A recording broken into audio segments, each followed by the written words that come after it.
all of the work I do is, it starts with a sort of an emotion, something that's happened in my past or something that I imagine might have happened or could happen.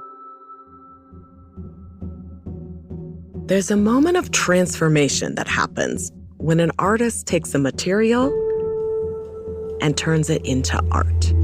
Just that little deft tweak that takes something very familiar and imbues it with a certain kind of meaning that you would not ordinarily accord an everyday object. And in that transformation, the material comes to life. They exert such imaginative power. They birth stories, they give rise to songs.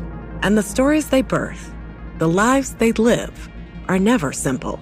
You look at what they do in the world, you look at the spells they cast, you look at the enchantments that they exert, the crimes they incite.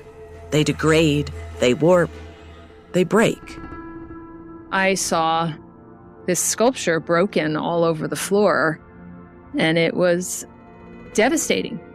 Like it had a visceral, physical reaction to it, an emotional reaction that I still feel.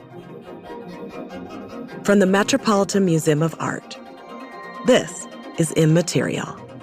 I'm Camille Dungy. This season, 8 more stories about the materials used in making art. We look at some traditional materials, like stone or wood, but also venture into some less traditional materials, like space and time.